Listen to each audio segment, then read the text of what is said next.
دقيقة ماشي وهرونا قصعنه. بسم الله الرحمن الرحيم. الحمد لله رب العالمين. الصلاة والسلام على رسوله الأمين وعلى آله وأصحابه أجمعين. السلام عليكم ورحمة الله. وعليكم السلام ورحمة الله. وحان كفر أحسن هاي إن كسو قيب قلنا بنابحن لوقا مقابيي مركي هور إنك مارتين مدو كدبنا أريتيني أن قدر صنو غير جيبوتي جورج فلوات أن فؤاد نقدرنا فؤاد يوسف أريتها بان كفر أحسن هاي أريتني ماهين أرين لسي دياري لغو تلقلي حالي كويو تمكي هبينمو يا فكرتنا كسو دعدي ولا لها قار بكسو دعدي النبي الرقبة وإلى سو هادلين وحين waa tamaam way fiican tahay waa la tuuray dib dadka inta leeg baa ka soo qayb galay si degdeg ah arintaas u dhacday walaalihii soo qamaqaabiye fikradda keenay waxaan ku leenahay waa maasantiin jazaakumullahu khayran arinta labaad walaalahan ka soo qayb galay rag iyo haween dhalinyaro iyo odayaal culimo iyo caamaba waxaan iga leenahay waa mahadsantihiin jazaakumullahu khayran arinta saddexaad waxaan aad uga xunnahay dhibaatada haysatay walaalkeen fu'aad oo ku xidhan xabsiga gabood arintaasina waan cambaaraynaynaa waan ka horjeednaa waan ka xunnahay waan la murugoonaynaa waan la ooyaynaa waan garab taagannahay ilaa uu xurriyaddiisa helaya dalkuna xurriyad helaya ma joojinayna waa wadayna arrintaa afaraad walaalkeen cabdiraxmaan barkhad good arrinta laga sheegay waxba kama jiraan iminkaa lala hadlay uu fiican yahay gurigiisii buu fadhiyaa alxamdulilah markaasi wax dhibaato ma jiro war xun baa dadka soo gaadhay aqalkii buu fadhiyaa laakiin ciidan baa ku duursan aqalkiisii oo ku meeraysanaya intaasaa naloo sheegay isagu waa fiican yahay arrintaan u soo baxnay ee lambar 1 ka ahayd waa fu'aad weeyaan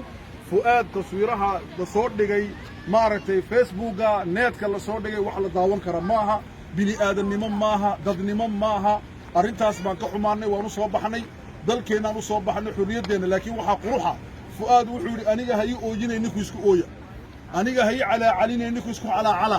aniga ha ii murugoonay ninku isku murugooda fu'aad wuxuu soo diray fariin anigu ila hadlay sheekh cabdiraxmaan barkhad buu la hadlay sheekh cabdilaahi nuux buu la hadlay sheekh xasan maxarada sheekh xuseen cali buu la hadlay afartaba uuna dhaariyey wallaahi waana dhaariyey buuri anigu waad maqasheen waajibkii waga soo baxay sheekh cabdiraxmaan barkhadna waajibkiisa waga soo baxay waxaan sugaynaba waxa weeyaan labada sheekhe kale waan sugaynaa insha allah waana ku kalsoonahay waa culmo fiican weeyaan waan sugaynaa insha allahu tacaala culummada kaleete ee iyaka ahayna waan sugaynaa halkan waxaan kale oon ka cambaaraynaynaa boqol goor ninka la yidhaahdo aabi axmed nin aan anugu isgarab taagay buu ahaa ninka halkan la shaqeeya jawhar ee iminka iskhilaafeen waa saaxiibkay aad baan u garab joogsannay isbeddelkii etoobiya waan ka hadli jiray waad garanaysiin ummadda reer jabuuti oo dhan baa ka hadlaysay halkanaan uga dhoofoo torontaan tagay waan isgarab taagnay etoobiyaanka maaragtay isbeddelkoogii laakiin maanta inankayagii bay soo dhiibeen inankayagii bay maaragtay sidaa loo galay waxaan leenahay aabi axmed waan kula xisaabtami doonnaa xisaab adag baan kula xisaabtami doonnaa bal waxaan leenahay uma qalantid jaa'izadii noobelkii lagu siiyey uma qalantid baa leenahay uma qalmaan leenahay arrinta ugu dambaysa kaga baxaya waxa weeyaan faamiiga fu'aadna waan garab joognaa kaali cumar faamiiga fu'aad waan garab joognaa ninkan waa walaalkii waa cumar waan garab fadhinaa waan garab joognaa keligii walaal lama ee dhammaanteen ma walaal la fu'aad yaa la walaala reer jabuuti oo dhan baa walaal la fu'aad waa jibuusiyaan weeyaan fu'aad qolo ma leh isbeddelku qolo ma leh waa qaran weeyaan qarankoo dhan baan isu garab jooganaa insha allahu tacaala laba arrimoodna walaalahayo waan iiga digayaa dadka dibadda joogow facebooka cayda ka socda ka hadha qabiilka ka hadha qoloqoladu ha dhacdo qabiilku ha dhaco wa dhaco jabuuti ha noolaato midnimada ku dadaala walaalayaal inaan mid ahaano reer jabuuti oo dhan soomaali canfari carab suudaani kullu waxaan nahay walaal baan dhammaantood soo walaal ma nihin waxaan kale oon leeahay isgarabtaagga reer soomaaliya maanta ay muujiyeen oo laga argagaxay way ku mahadsan yihiin shalaytoole reer soomaaliya dhinaca kale ahaayeen maanta waa dhakeen soomaaliland waa dhakeenna dowladda ma sheegay waa shicibkii idaacadihii way hadleen weerar baan ku qaadnay b b c way hadashay v o way hadashay idaacaddii koobadhada way hadashay idaacado kaloo muqdisho aana doodoonayo telefoonkoygii waqda ku hayaan waxaan leenahay waad soo weecateen hore u soo socda markaa reer soomaaliyana waxaan leenahay waa mahadsantihiin reer somaliland waa mahadsantihiin reer jijiga kulligooda mahad baan leenahay weliba waxaa la sheegayaa in jigijiga iyo dirdhabiya laga wada mudaharaado laga wado oo la qabanqaabinayo kuwa kaleetana ha sameeyaan baan leenahay dhallinyarada mudaharaadka samaysay ee magaalada jabuuti ka soo baxday waxaan leenahay ilaahay ha nila jiro booliiskana waxaan leenahay waa ubadkiinni iyo halaynina aqalladii aad gubaysiin waa la sawiray booliisku aqalla gubay si ciyaalka gubayo loo dhaco magaalada cali sabiix dadkii kacay booliiska gubay ee ma gubin ciyaalka dhallinyaradu ma gubin waa la taswiiray waa la soo saari doonaa iyagoo gubaya oo dadka ka cabsiinaya waxaan leenahay arrintaasi ha laga hor joogsado dadka isbeddelka doonayo magaalada ha duminina aqal ha dhagaxa tuurina baska inikaale idaacadda inikaale telefishoonka inikaale waddanka inikaale calanka inikaale dhulka inikaale waxa aan ka hor jeedno waa sisteem ee maaha qolo kama hor jeedno waxaa weeyaan hal la joojiyo wixii qabiil oo dhan aniga waxyaalada idhiba waxaa ka mid a in dadka dagaalka la qabyaaladeeyo maakaa cumar qabiil maaha waa nin reer jabuutiya maxaan u gara joognaa cumar qaran baan u gara joognaa waad mahadsantihi عمر تيمو مساجي دين عن كونترجور باتاي كونترجور العده كقبنس سيدي الشيخ العده كقبنس اسمه يرجس والا أنا سيدي الشيخ والدي أنا كبيس وكلام ما كشان كريه جزاك الله هو وحني لي قلت أنا والله ده الشيء وما قاعد ما ودنا لكن وين كيني عدة يدون طالع قفك ودنك الجعل qofka ummadda jecel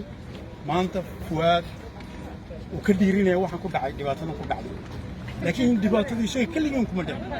ummadda reer jabuuti ku dhamaa ayay ku dhacay asxaab waxaan la hadlayaa dumarkeenna maanta ooyaya ee barooranaya qofkii ugu dambeeyey ee la hadlay fuwaad baan ahaa wixii ga yidhi cumarow walaalkayo faataxada iyo akhriyaan waan dhintay waan ooyey xaafaddeeda dhexdiisa ayaan ku ooyey waxaan yidhi anigu walaalkay baa tahe ma jecli inaad dhimatida laakiin haddaad sidaa garatay oo tiri waxaan dhibaatadan anigu kuma noqon karaya sideeda oo waan socday haye waan kaa aqbalay baan kolkaa waxbaha ooyina ii mushxarada walaalkay ii mushxarada waxbaha ooyina ayuu yidhi kolkaa dadka reer jabuuti oo ku dhani maanta waa shahiid kuwa cali sabiix lagu rasaaseeyey kuwa jabuuti lagu laayey kuwa ku xidhan imikadan xabsiga iyo bar baa ku xidhan miskiinada xabsiga carruurtii aan dhalnay ayay burburintaa ku xidhan yihiin magacooda nii sheegi karaa kolka inamada cafartaan la hadlayaa iyo barkhad cudun walaalkay waan saamaxay buu wixii naga kala dhex dhacay wuxuu yidhi dhexdeena aniga isaga naga dhexaysay uu saamaxay kolka inamada cafartaa waxaan odhan lahaa walaalahayo waa inan kiingi ونلا دش وري جبوتي وري برواقة وري كرتون وري أرحبة وري كرتات وين كيني كلك وحبا إننا لك لقاد قادين ولولن كم باديبي كم باديبي بري ما نحسابنا واحد لكن ما أنت هولبان هورتالا هوشن هورتالا ودولمك إيوليسي جاجدن إيوليسي حبسين نقول ذي عدالة أنتن تاوي عند باترين تاول الله يوم أنسك قادم وكاشيك يقول دارين ماي reer Jabuuti han noolaadaan waan jecel yahay kuwa xaqin jooga waan jecelahay wuxuu yiri heesi qaada hadiya jeer uu ku qaaday isagoo xabsi ku jira heesta waan u qaadaynaa ay way garanayaan dumarka garan waxay idinay heesta oo uu tadi hokka maratayo xaqi muutay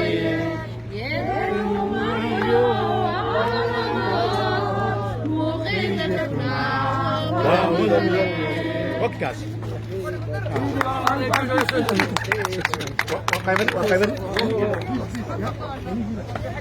وحوي